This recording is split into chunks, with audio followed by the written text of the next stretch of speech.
तो इस वीडियो में मैं जीके के 50 मोस्ट इम्पॉर्टेंट क्वेश्चन बताऊंगा। तो शुरू करते हैं। अगर आपने जीके की सॉल्व वीडियो नहीं देखी, उसमें आगे के कुछ क्वेश्चंस हैं, तो वहाँ चैनल पे जाके देख लीजिए या लिंक डिस्क्रिप्शन पे है, वहाँ पे जाके देख लीजिए। तो स्टार्ट करते हैं। चांद पर पहुंचने वाला पहला व्यक्ति कौन था? चांद पर पहुंचने वाला पहला व्यक्ति कौन था? तो इसका उत्तर हो जाएगा नील आर्मस्ट्रांग। तो इसका उत्तर है नील आर्मस्ट्रांग। ये आपको याद रखना है। फिर आता है भारत में हीरे की खान कहाँ है?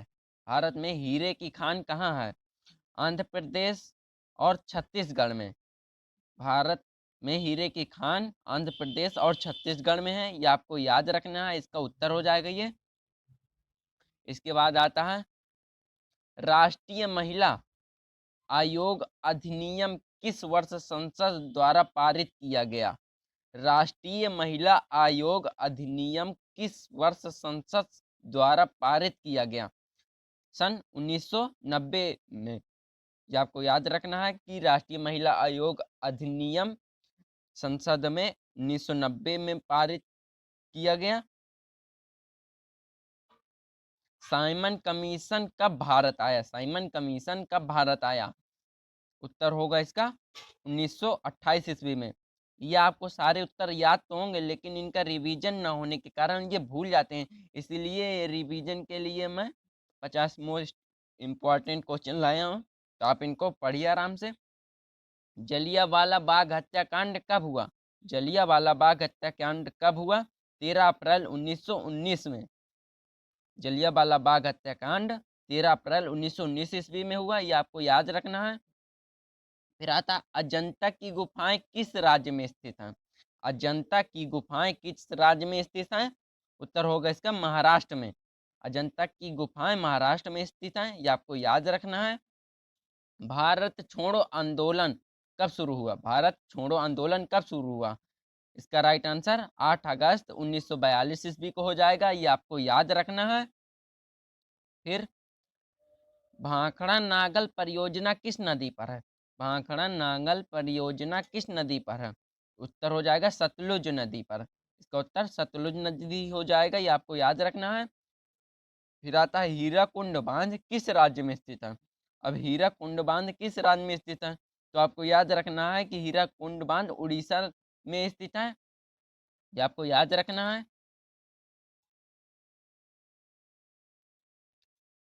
किस मच्छर के काटने से डेंगू ज्वर आता है? किस मच्छर के काटने से डेंगू ज्वर आता है? तो उत्तर हो जाएगा एंडीज मच्छर के काटने से डेंगू ज्वर आता है। जल का आपेक्षिक घनत्व अधिकतम होता है। जल का आपेक्षिक घनत्व 4 डिग्री सेल्सियस पर होता है। जल का आपेक्षिक घनत्व 4 डिग्री सेल्सियस पर होता है। ये आपको याद रखना है। मदर टेरेसा का जन्म कहाँ हुआ था? मदर टेरेसा का जन्म कहाँ हुआ था? अल्बानिया में। इसका उत्तर है अल्बानिया। ये कई पेपरों में पूछा जा चुका है, इसलिए मदर टेरेसा का जन्म अल्बानिया में। आपको ये याद रखना है। भारतीय सशस्त्र सेनाओं का प्रमुख सेनापति कौन होता है? भारतीय सशस्त्र सेनाओं का प्रमुख सेनापति कौन होता है? उत्तर होता है राष्ट्रपति। तो सशस्त्र सेनाओं का प्रमुख सेनापति राष्ट्रपति होता है। ये आपको याद रखना है। इसके बाद आता है कौन सा राज्य मसाला उत्पादन के लिए प्रसिद्ध है? कौन सा राज्य मसाला उत्पादन के लिए प्रसिद्ध है? तो उत्तर हो जाएगा इसका केरल। केरल राज्य मसाला उत्पादन के लिए अत्यधिक प्रसिद्ध है। ये आपको याद रखना है। क्षेत्रफल में भारत का सबसे बड़ा राज्य कौन सा? क्षेत्रफल में भारत का सबसे बड़ा राज्य कौन सा है? तो इसका उत्तर हो जाएगा राजस्थान। ये आपको याद रखना है। छोटा नागपुर छोटा नागपुर पठार की सबसे ऊंची चोटी है। उत्तर हो जाएगा पारसनाथ। छोटा नागपुर पठार की सबसे ऊंची चोटी पारसनाथ हो जाएगा। ये आपको याद रखना है।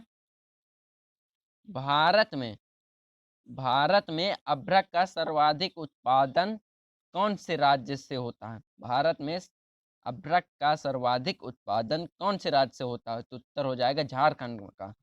भारत में अभ्रक का सर्वाधिक उत्पादन झारखंड राज्य से होता है, जो आपको याद रखना है। इसी प्रकार सौर ऊर्जा किससे प्राप्त होती है? सौर ऊर्जा सूर्य से प्राप्त होती है। या बिल्कुल आसान क्वेश्चन है।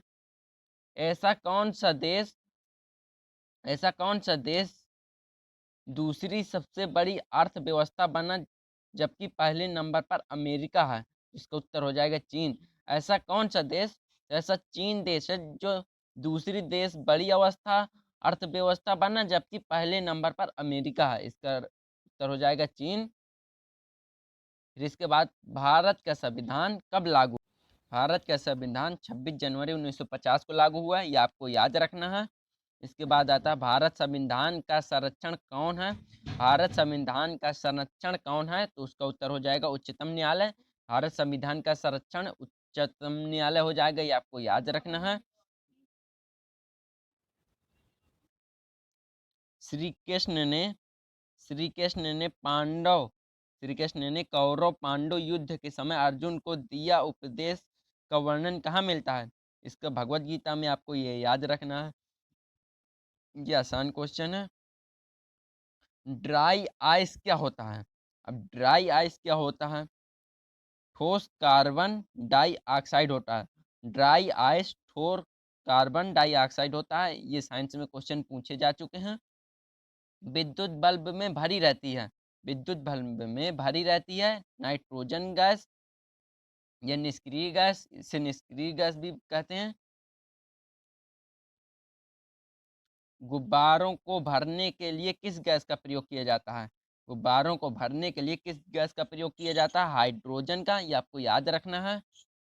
वेदों में से किसे सृष्टि रचयिता कहा गया है? वेदों में निम्न में से किसे सृष्टि रचयिता कहा गया है? तो शंकराचार्य को। ये आपको याद रखना है।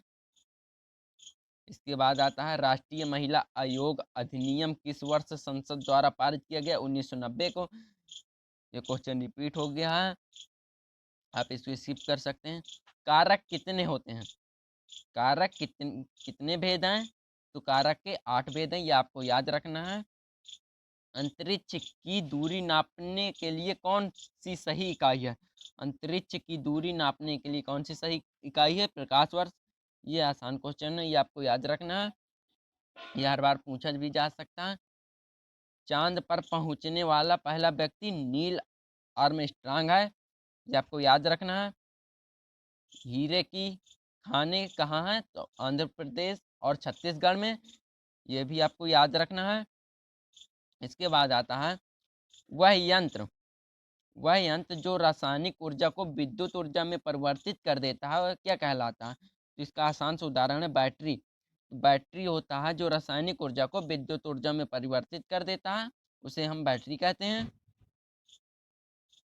एलेक्जेंडर फ्लेमिंग ने क्या खोजा था? एलेक्जेंडर फ्लेमिंग ने पेंसिलिन पेंसिलिन खोजा था। ये आपको याद रखना है। पेंसिलिन, ये आपको याद रखना है। इसका नाम कठिन है, लेकिन आपको एक दो बार पढ़ेंगे तो आपको याद हो जाएगा। भारत में प्रोफेशनल 2020 क्रिकेट लीग को क्या कहते हैं? तो आईपीएल। ये आसान सा क्वेश्चन है, लेकिन क्वेश्चन को घुमा दिया गया है। भारत में प्रोफेशनल 2020 क्रिकेट लीग को क्या कहते हैं? तो आईपीएल आपको याद रखना है।